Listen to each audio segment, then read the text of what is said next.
Alors bonjour à toutes et à tous et bienvenue à ce webinaire Stratégie Bourse Forex du jeudi 18 avril 2019. Joachim Nizar, très heureux de vous retrouver. Donc en effet après 2 jours sans webinaire, en effet le webinaire d'hier a été supprimé. Je rappelle, vu que voilà, il y a le week-end de Pâques, il n'y aura pas le webinaire La stratégie de la semaine lundi, mais on se retrouvera mardi donc pour Stratégie Bourse Forex, donc mardi à 13h sur ce même lien d'inscription. Voilà pour cette petite introduction. Je vous laisse bien sûr prendre connaissance de l'avertissement légal sur les risques et je vous rappelle que vous disposez du chat pour réagir et me poser toutes vos questions. Si vous en avez, n'hésitez pas. Le trading avec effet de levier amplifie toujours les gains et les pertes. Un compte risque limité présente un risque de perte du capital investi. L'investissement sur compte titre présente un risque de perte en capital. IG fournit exclusivement un service d'exécution d'ordre. Cette présentation est donnée à titre indicatif et ne saurait être considérée comme un conseil ou une recommandation. Voilà donc pour cet avertissement légal sur les risques. Prenez-le bien en compte. Et bonjour à Philippe, bonjour Edwin, bonjour Raymond, bonjour Christian, bonjour à toutes et à tous. Vous êtes malgré tout nombreux à la veille de ce week-end de Pâques. C'est parti pour ce webinaire. Et pour les stratégies, alors déjà ce qu'il faut savoir sur le Forex, c'est qu'il y a un rebond du dollar américain. Vous voyez le dollar qui repart à la hausse et qui repart tester, vous voyez cette. Alors là c'est vrai que j'ai une résistance principale à 97,70, mais je pense en effet que l'on peut parler de zone de résistance,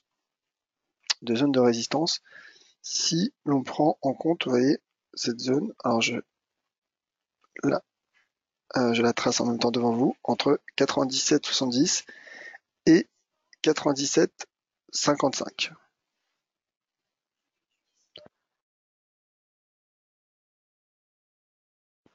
Donc rebond du dollar qui pourrait, selon moi, une nouvelle fois échouer sous cette résistance pour deux principales raisons.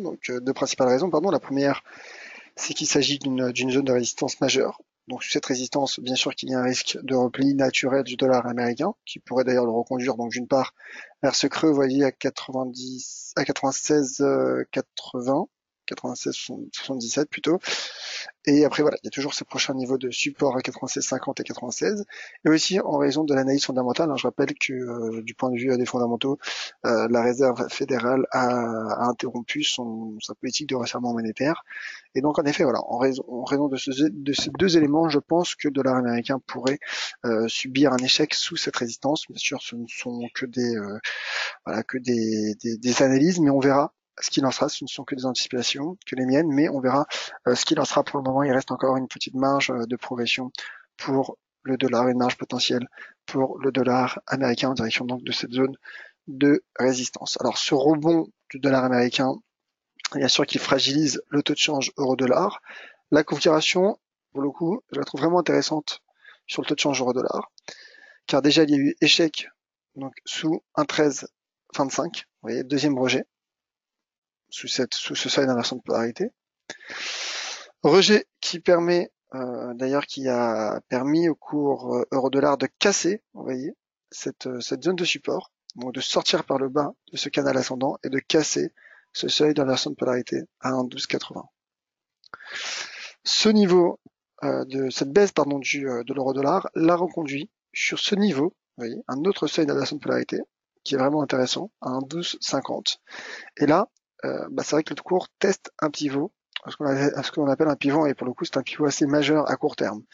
Car regardez, en cas de cassure, l'euro-dollar clairement relancerait son risque baissier, il enclencherait un signal technique baissier, et il retomberait donc en direction de ce support, vous voyez, qui part de ce creux du 7 mars et qui est situé à 1,1184. Donc là c'est vrai qu'il y a un risque, il y a un risque technique à court terme, d'autant plus que le dollar américain, il lui reste encore une petite marge, encore une fois, de progression.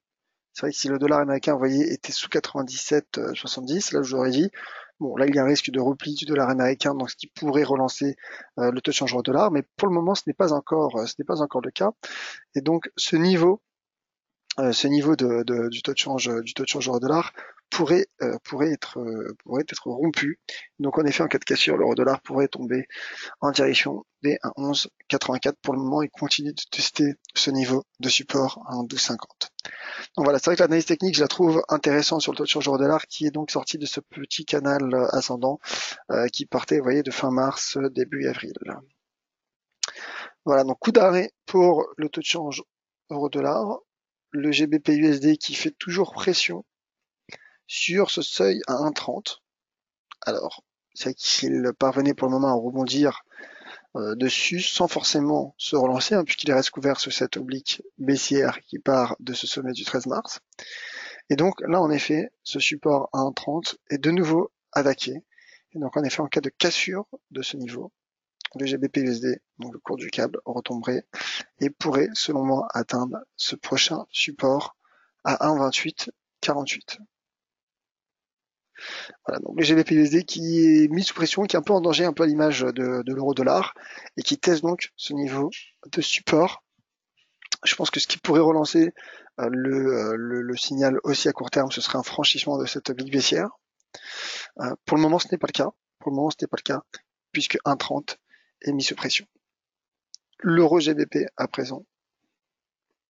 Ensuite, je vais parler du franc suisse, car là aussi, les positions du cours sont, la position des cours voilà, c'est intéressante et enfin, en tout cas, les taux de change sont sous des niveaux assez critiques, assez majeurs. Mais d'abord, voilà, l'euro GBP, simplement pour dire qu'il se maintient à l'intérieur de son range, mais toutefois, les creux sont de plus en plus hauts. Et donc, cette première résistance à 0,8672 et reste sous pression. Elle est de plus en plus testée.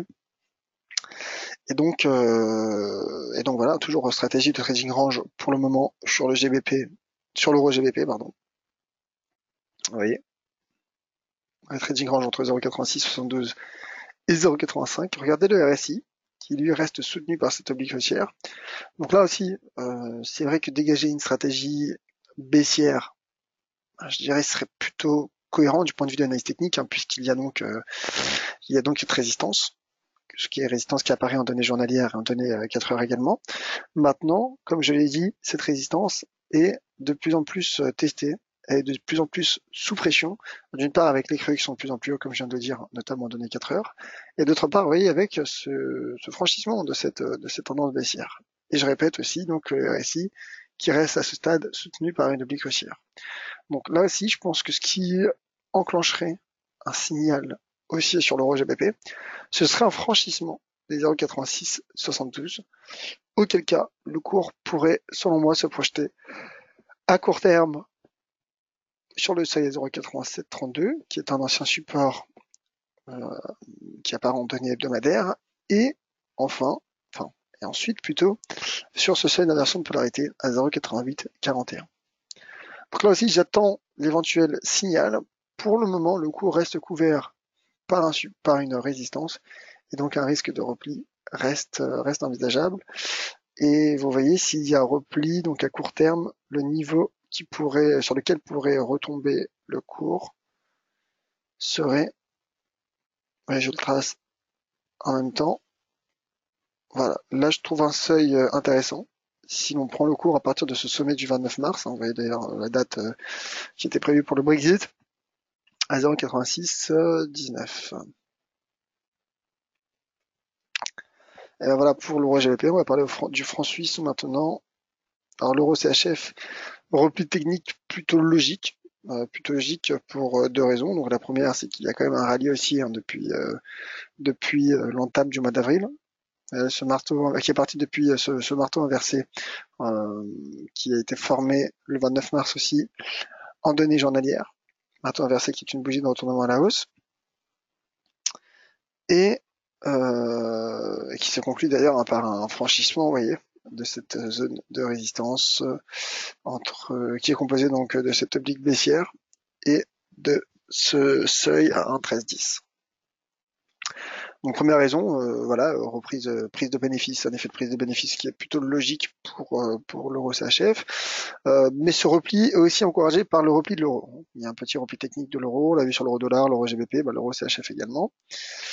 Et l'autre élément, c'est qu'il y a cette résistance. Donc c'est vrai que cette remontée a été bénéfique au cours. Ce breakout, en effet, a relancé le potentiel du cours, mais maintenant il teste une résistance.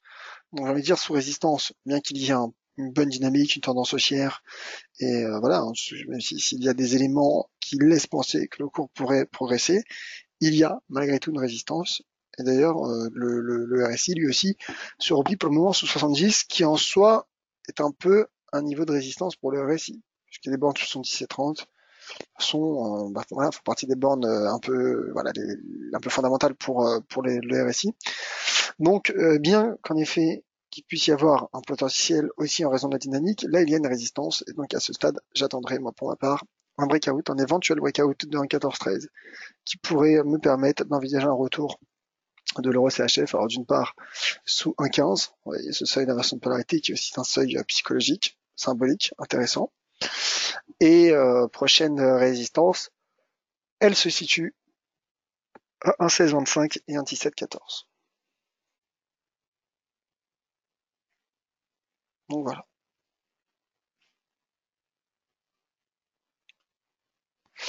Ça c'était pour l'euro CHF, l'USD CHF. Alors lui qui continue de tester cette résistance majeure à 1,0112 et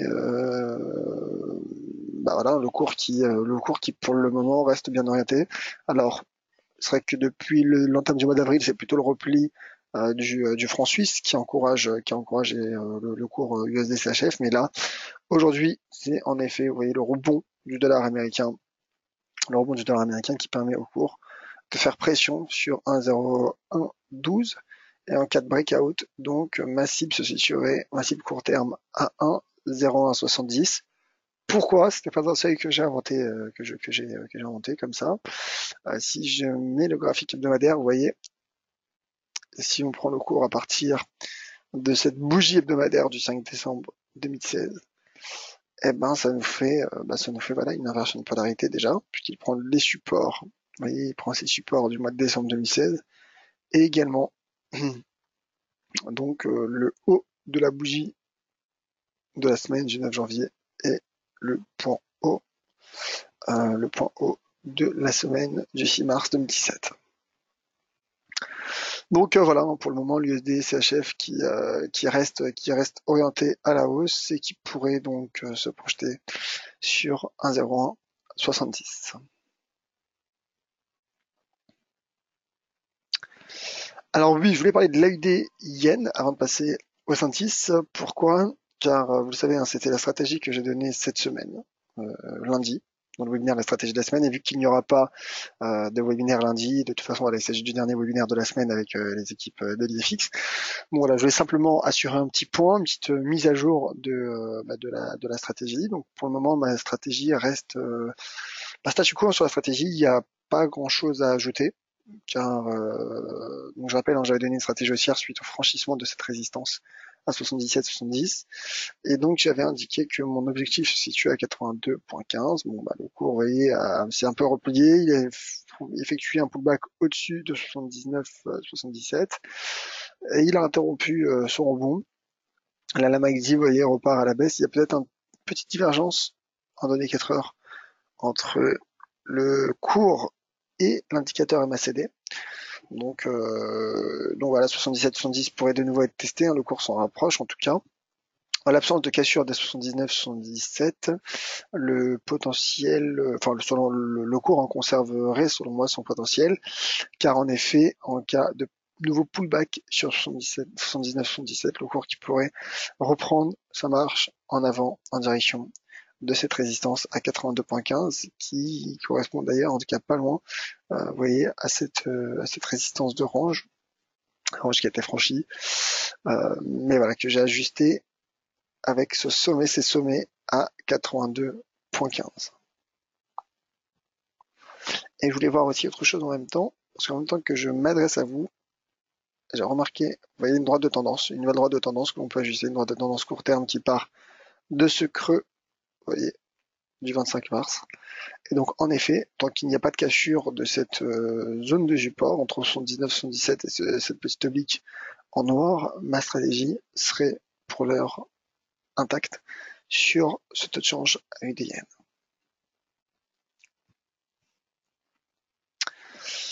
Alors voilà, pour l'AID yen, je vois qu'il y a quelques questions, quelques commentaires même.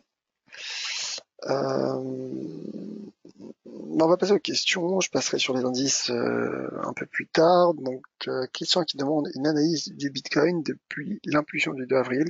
Il ne se passe pas grand-chose. Alors déjà, je vous invite à retrouver un article Bitcoin sur le site dailyfix.fr, si vous le souhaitez, bien sûr. Et me concernant plutôt. Alors, c'est vrai qu'il y a un range. Ça ne veut pas dire qu'il ne se passe pas grand-chose, mais ça veut dire que le cours, en fait, progresse de manière non directionnelle. Là, il est situé quasiment, vous voyez, en plein milieu de ce range, entre les 5400 et 4912.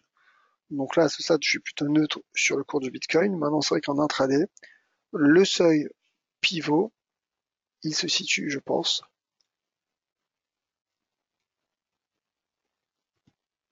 à 5190 $. Donc ça, c'est peut-être le seuil intermédiaire. Mais voilà, selon moi, ce n'est pas suffisant. En tout cas, pour ma part, je trouve pas cette configuration assez suffisante, ces éléments techniques assez suffisants pour pouvoir dégager une stratégie, puisque le cours voilà est un peu au beau milieu de ces deux bornes du range, du rectangle. Alors je poursuis avec les questions. Bonjour Alexandre.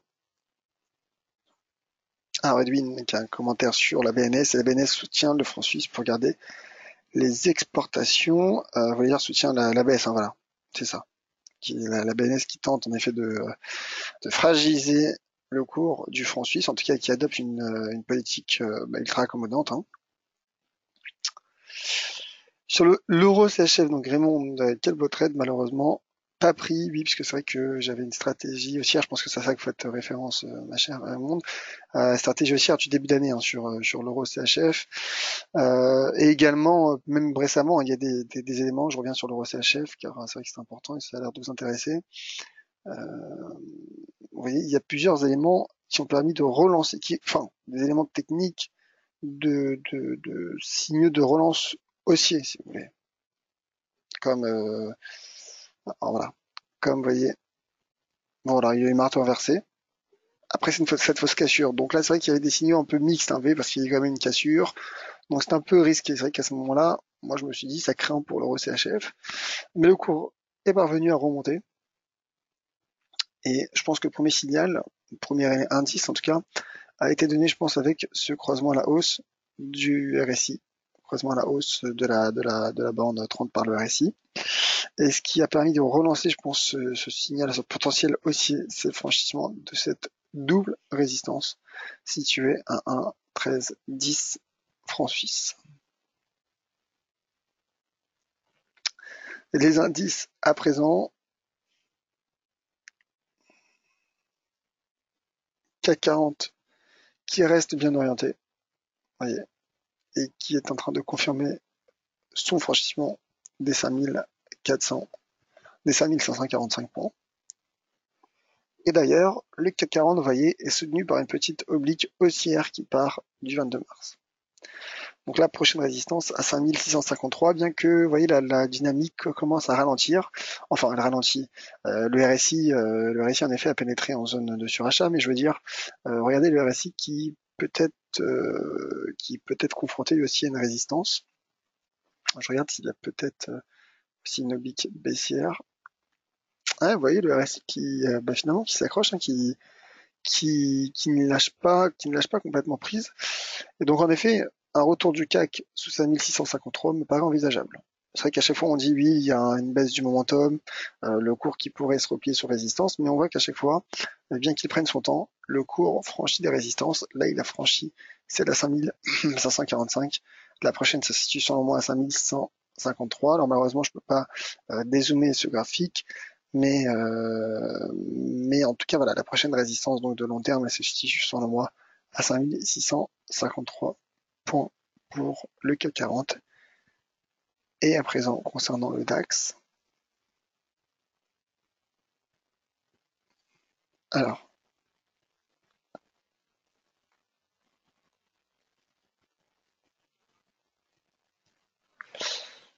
le DAX, où est-il? Je ne le vois pas.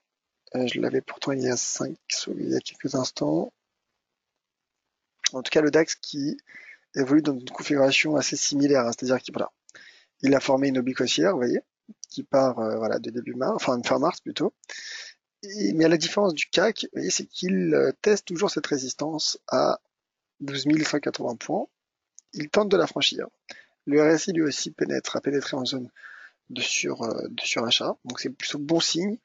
Et la prochaine résistance se situe sur le mois à 12 500 points, qui pourrait être ma cible hein, si ce franchissement se confirme, le franchissement des 12 180 points. Donc voilà pour les indices. Si vous avez d'autres questions sur un actif, n'hésitez pas à me le faire savoir. Alors, Alexandre, les PMI du DAX sont visiblement bons, donc j'imagine que vous parlez des PMI allemands. On va regarder justement tous ces chiffres en détail.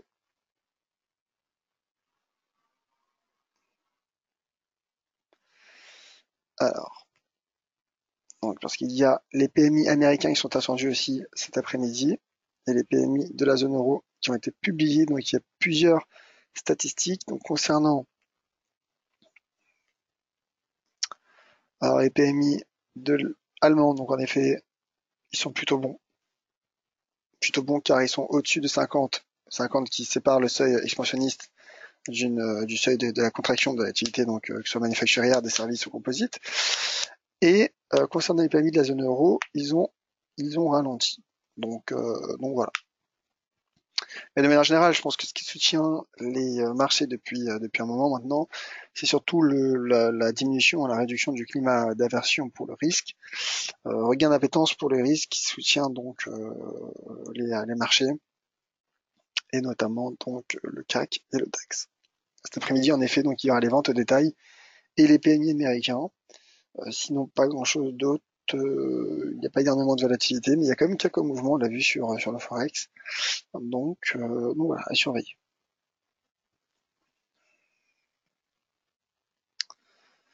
Alors,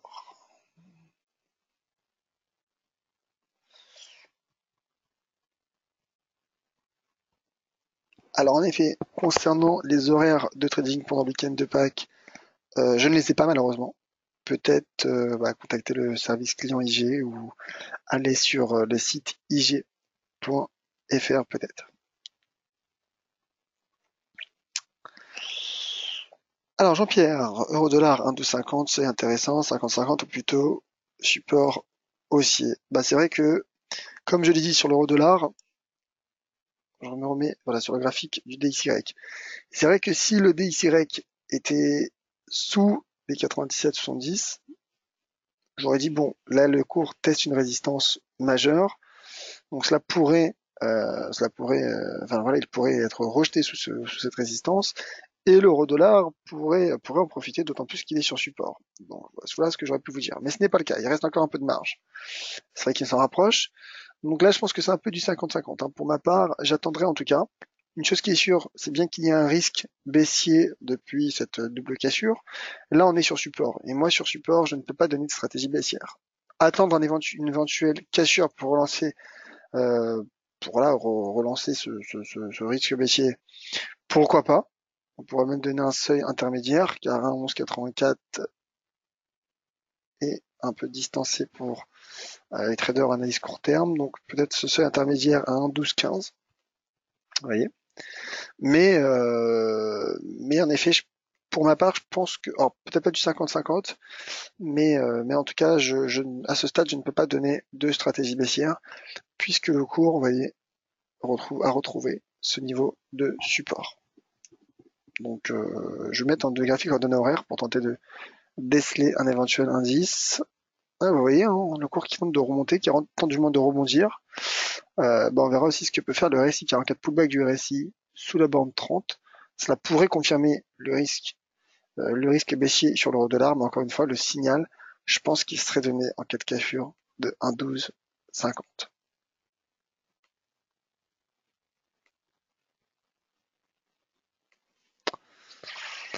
Peut-être dernière question de Raymond, pouvez-vous remonter le graphique du dollar américain? avec plaisir. Alors, encore une fois, ce ne sont que mes tracés, hein, que mon analyse, qui n'engage que moi. Mais voilà, je pense que la zone de résistance majeure se situe entre 97,70 et 96,55. Voilà, ma chère Raymond, et je pense avoir fait le tour de toutes les questions. Donc je vous rappelle, hein, pour les annonces d'LFX. Donc demain, bien sûr, et lundi, je serai absent, donc pas de webinaire. Je verrai si peut-être je pourrais décaler le webinaire la stratégie de la semaine, mais ce n'est pas sûr, hein. Pour le moment, il n'y a pas de webinaire la stratégie de la semaine, lundi prochain. Donc on se retrouvera mardi à 13h pour le webinaire stratégie bourse forex. D'ici là, sur dailyfx.fr pour toutes mes analyses et également sur Twitter @yoavnizar pour voilà de connaître mes analyses, mes graphiques.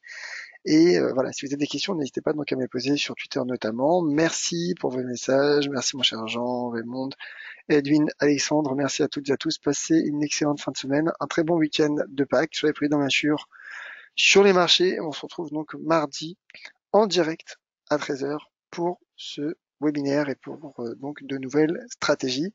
Et à tout de suite sur Twitter. Merci à tous et passez un excellent week-end.